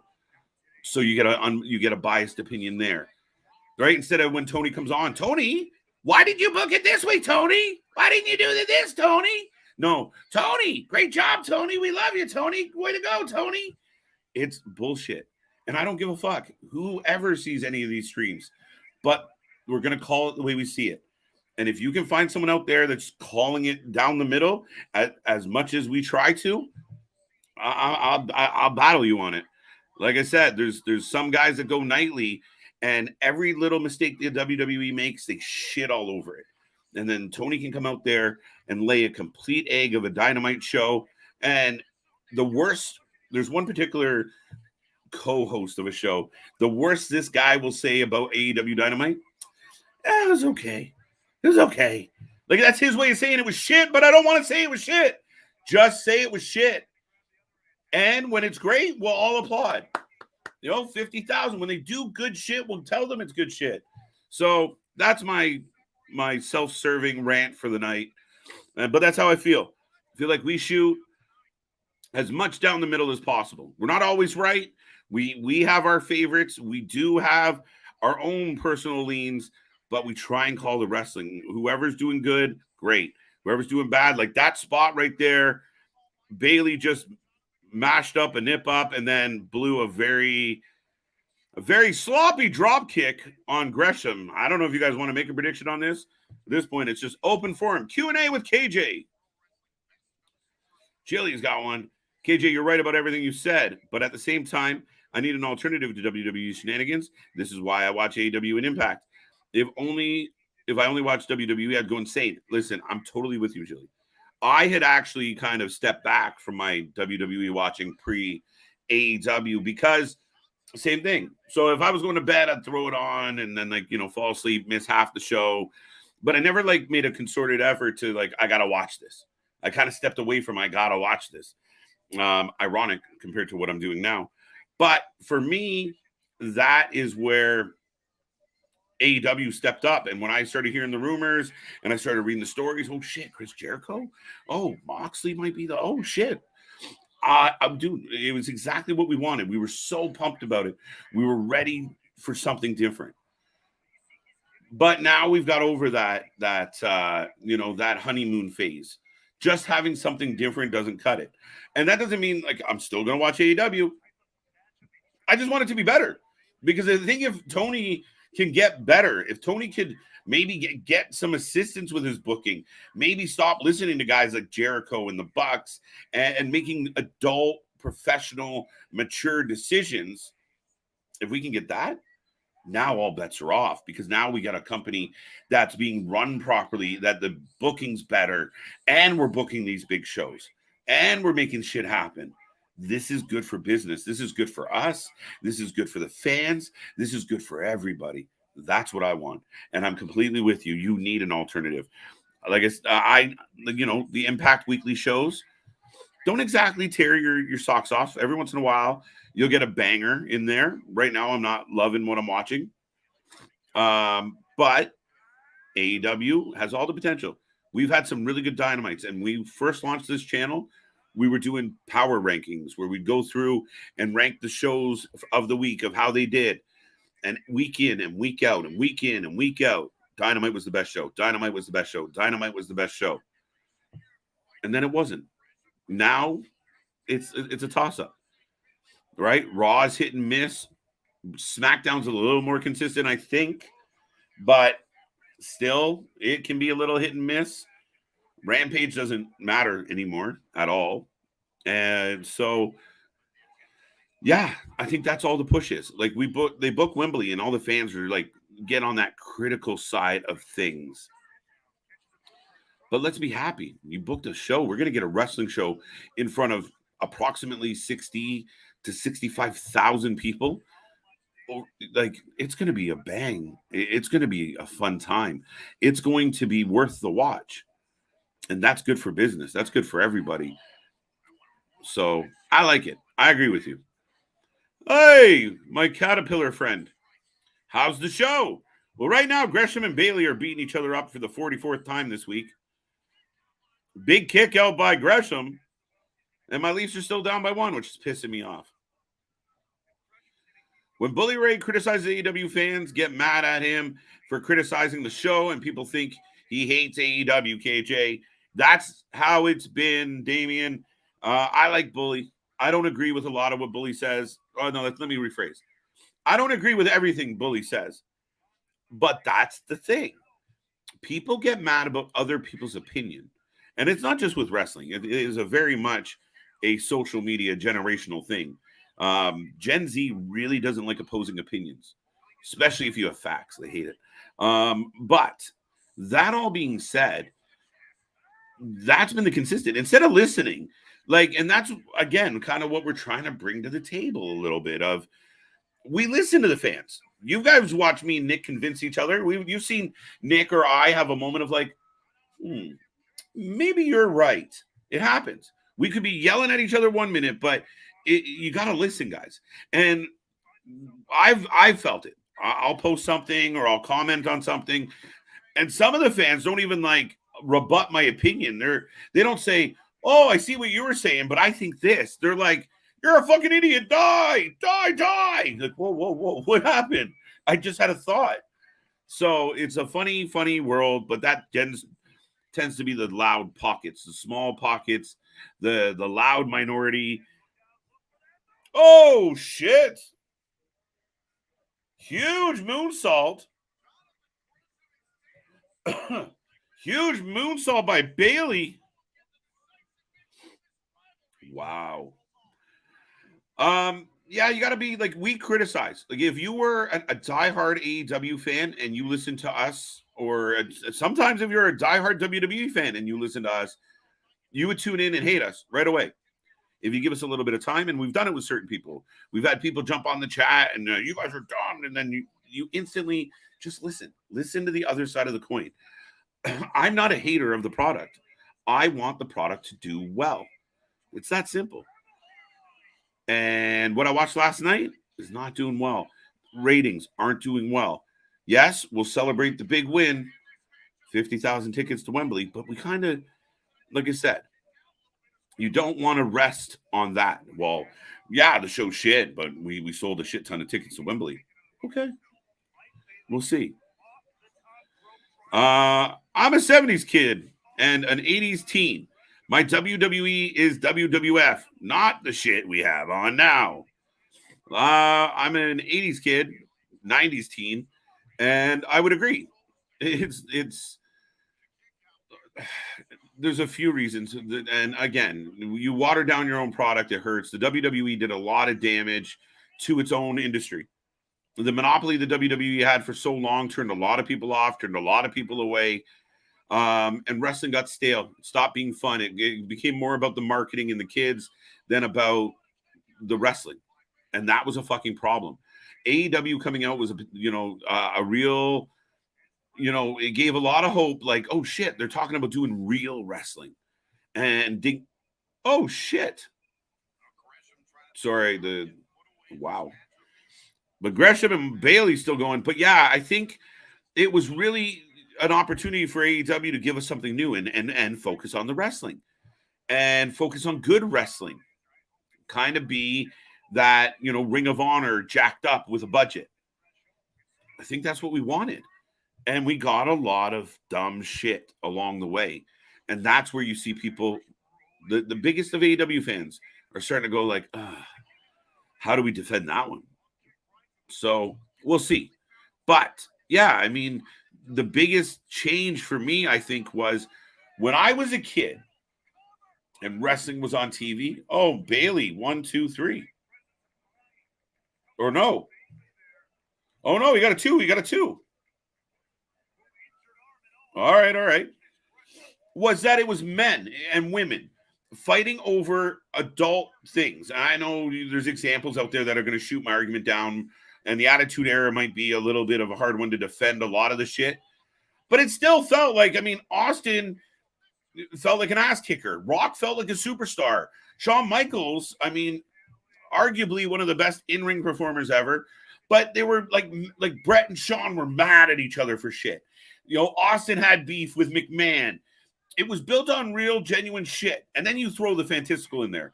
Like Austin shows up on a Zamboni or on a beer truck or Angle with a milk truck. You add in the fantasy when you have that core of what's at the core of it. Right now, my problem with AEW, and kind of my problem, maybe I'm just getting old and cranky, but my problem with AEW is it's kid shit. You know, you're not my friend. You don't like me. Yeah, and you hurt my feelings. And like little things, like you put 4 pillars in the ring. Wrestlers used to cut promos where they would tell you how awesome they are and why they're going to beat you. And now the wrestlers get in the ring and talk about how shit their opponent is and why he shouldn't even be there. It's not the same thing. So, yeah, I mean, the one thing WWF had back then, especially, was stories. You all wanted the stories. Oh, shit. What's happening between Hogan and Macho Man? What's happening between Jake and Macho Man again? Or, you know, whoever the rivalries were, you were following them. You bought into them. They knew how to build up somebody. You didn't see Hogan come out and have a 15-minute fucking back and forth battle with some undercard guy to make the like Jay White fights Commander. Commander looks like a hero. Commander did all the moves. It's not good. You got to find a way to build that up and make it better. WWE might bore you to tears, but Dynamite breaks your heart to watch. All the wasted talent. Now, on the other side of the coin, yeah, WWE is trying to get out of a hole. And all this, oh, shit. Gresham taps out to Bayley in what was a very lackluster match.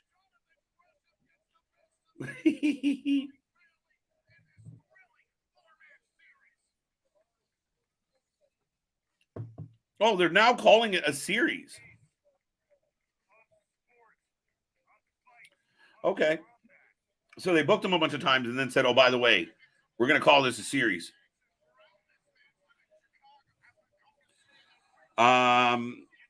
Listen, both wrestling shows have positives. We kind of went on this ride with the Bloodline. The Sammy shit was amazing. Granted, post-Mania, don't know how I feel about it. But there's been good shit on both shows. There really has been. That's why we're fans. That's why we keep tuning in. That's why we keep coming back. But, yeah, a 2-hour Raw would be nice. I know everybody says that. OC sure plays a lot of pocket pinball. No wonder. Yeah, what else can you say? His hands are in his pocket all the fucking time. And listen, I'm okay with his gimmick. I think there's talent within Orange Cassidy, but he's done the exact same thing for 3-4 years, maybe longer. It's boring. It's the same shit. It's got to change. There's got to be something to it. Something's got to push him out of his comfort zone. Some competitors got to come along and make him break character, make him lose his cool, make him more than just the hey guy. Right? Shit. Fuck. All right, so if anyone's wondering, Sami Callahan's talking to Rich Swann, but I'm watching my Leafs with 50 seconds left on the clock. Marner to Riley. Riley to Matthews. Puts it. Oh, no. And it's down the ice. Son of a bitch. John Moxley versus Kenny Omega will deliver next week in a steel cage match. Yes or no? I want to say yes. This is kind of going back to someone's comment about this one here. C Money was bang on.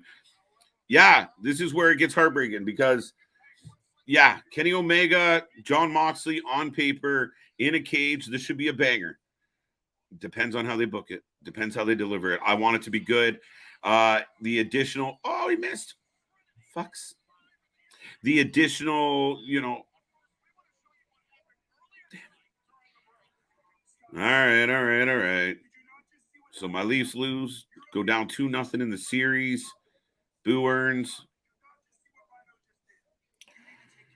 All right, Macklin. I'm getting a highlight from Macklin talking to D'Amore right now, folks. It could deliver. It's going to bring in ratings. It should. I mean, putting that on the poster, advertising Moxley versus Omega in a cage should. I just have visions of like Screwdrivers and the BCC and then the Elite and then Tanahashi and some other surprise, and we'll see. I really hope that that's not the case. You can have a really good cage match with an angle at the end, but as we've seen over and over, oh shit. Next week, we get Rhino versus Steve Macklin. That should be fun. Frankie Kazarian sit-down interview part 3. Because we were all clamoring for a third part.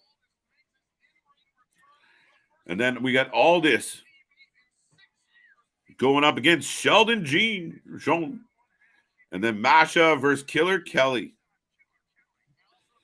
Will Moxley bleed next week? 100% That I would bet my beard on.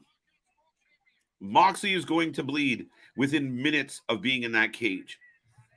Am I the only one on this stream right now that just thinks I've seen it? Like, kind of like what we said with Pockets.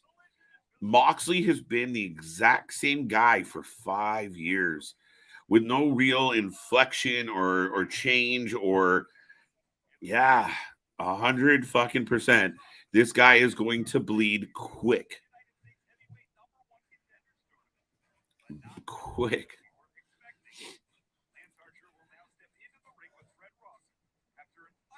Now I'm getting a recap of Collision in Philadelphia.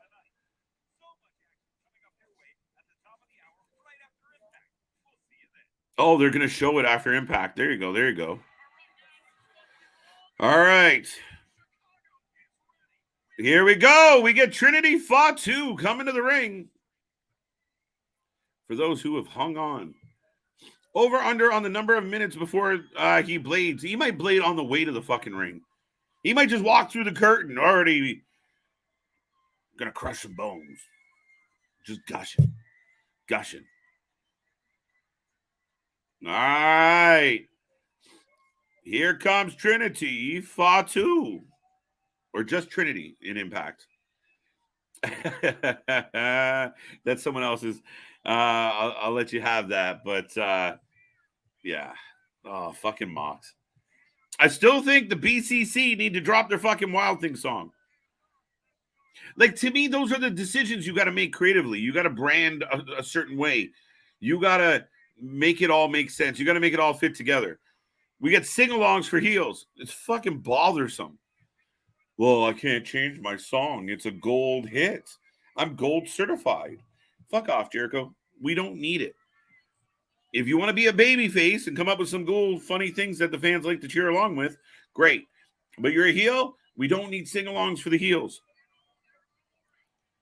There's not enough people. You don't have a whole lot of compelling heels in AEW right now. Am I wrong? Help me here.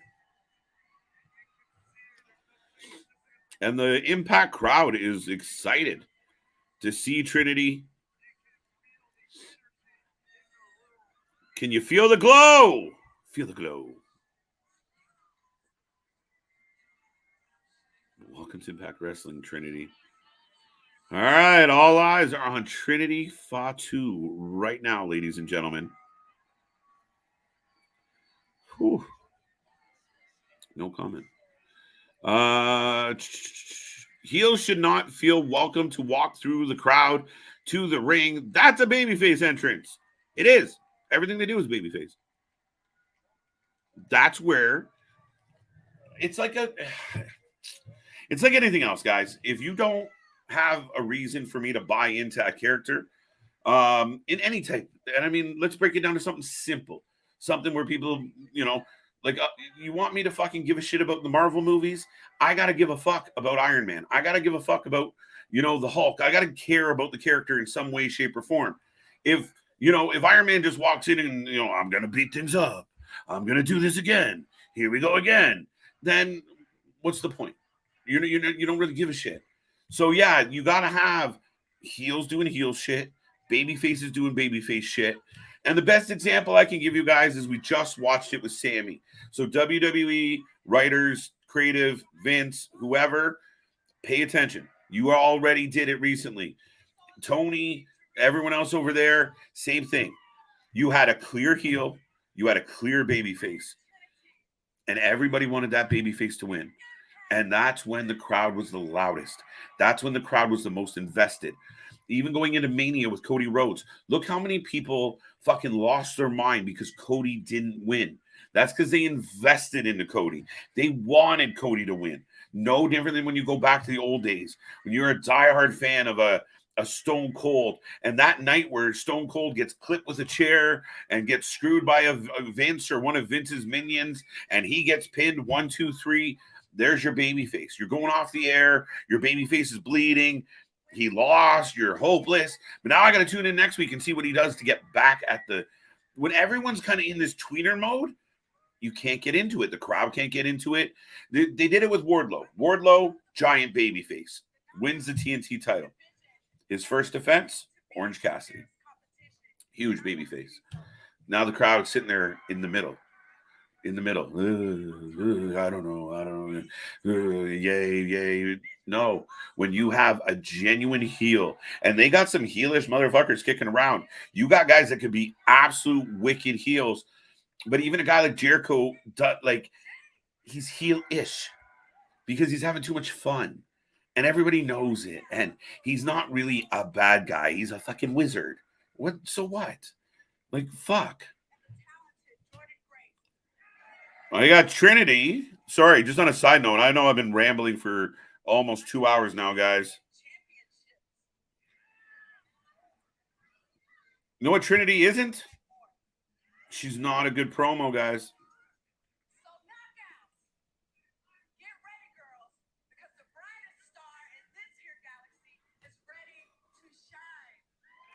The brightest star in the galaxy is here to shine. Brightest star in the universe?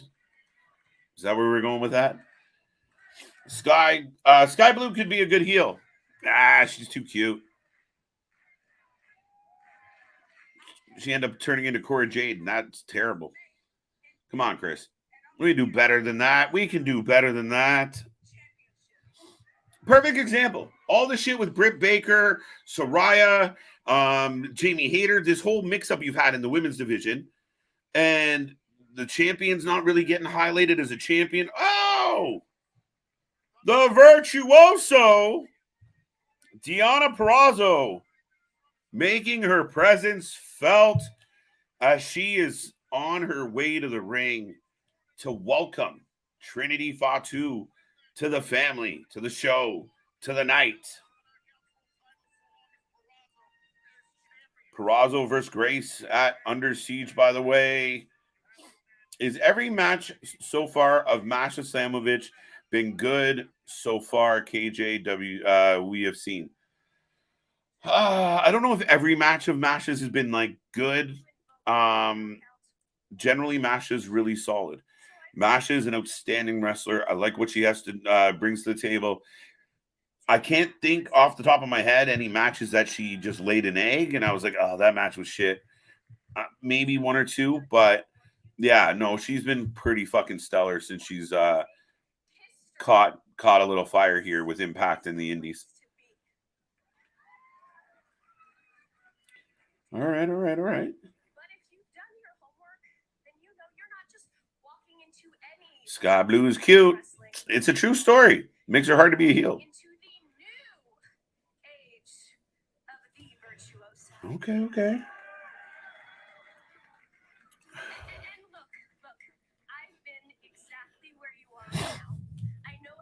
Deonna, 5-time world champion.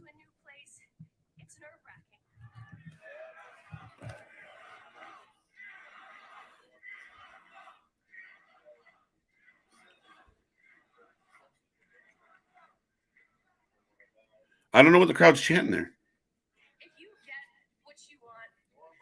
I want to see Trinity Fatu versus Deonna Purrazzo at Slammiversary. That's where we're heading. That's definitely where we're heading.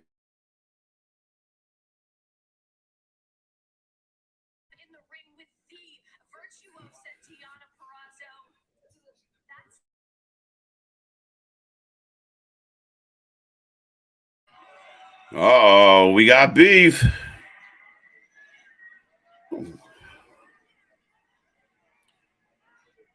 Some fans are being rude.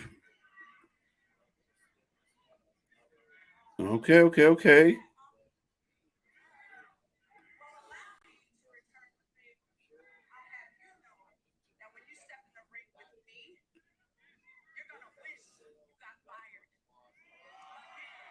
Oh, okay. Trinity giving it back a little. That was better. All right. Just got some of those nerves out of the way. Oh, here comes big Papa Grace coming out to give us a 33% chance at this women's knockouts title. Jordan Grace is in the building. Jesus. I want to see Trinity Fatu versus Deonna Purrazzo at Slammiversary. It would be a banger. Got that one. Yeah. I agree. But it looks like we might be getting a triple threat.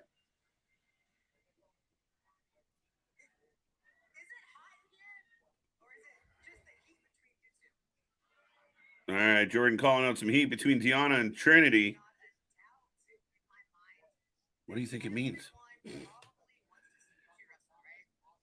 There's something throwing me off right now. I don't know if it's what Jordan Grace is wearing, but she just, I don't know.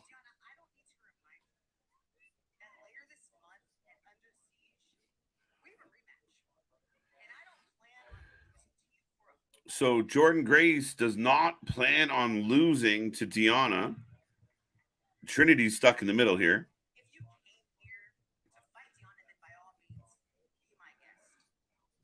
There's a stipulation between Jordan Grace and Deonna Purrazzo. If Jordan Grace don't win, she cannot challenge Deonna Purrazzo for the women's championship as long as she's champion.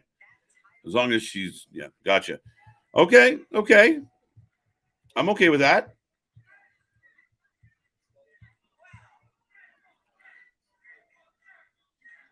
And the crowd is chanting triple threat.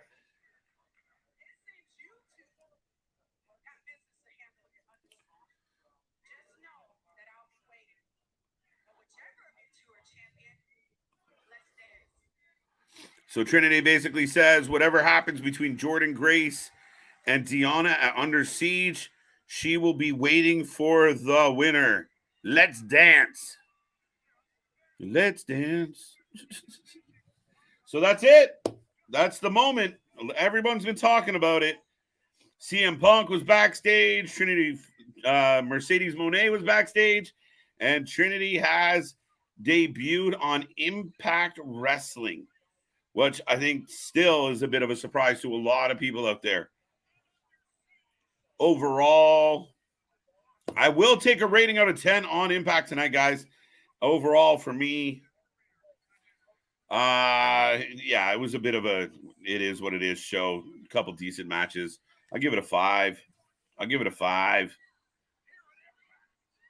Trinity dancing her way off. And that is the end. There you go. They gave Trinity Fatu the wait to the end and you'll see what happens. So nothing's changed really. Just basically making her presence felt. And if you watched it, I'm curious. Anybody out there who watched Trinity's debut on Impact, how did you feel about it? Did it tickle your fancy? Did you feel the glow?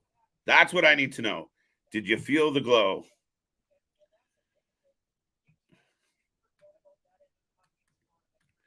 Did you?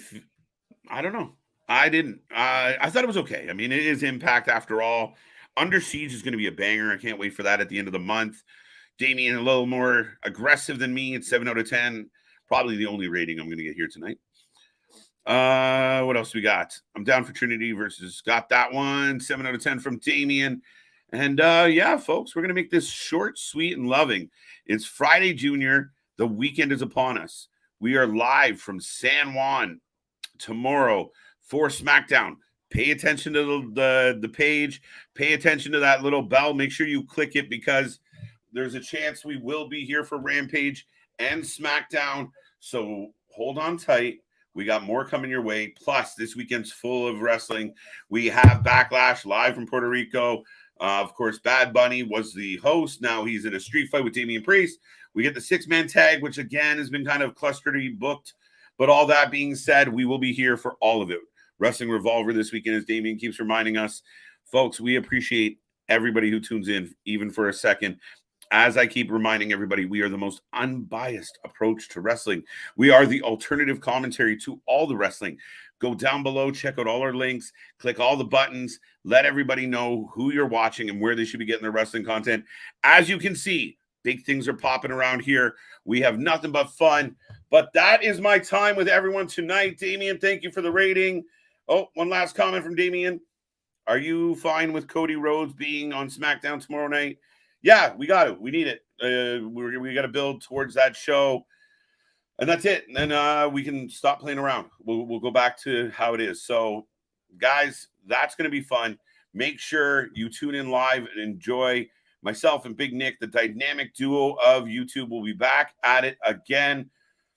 That's it. That's all I got. Until then, until tomorrow, see you on the flip side.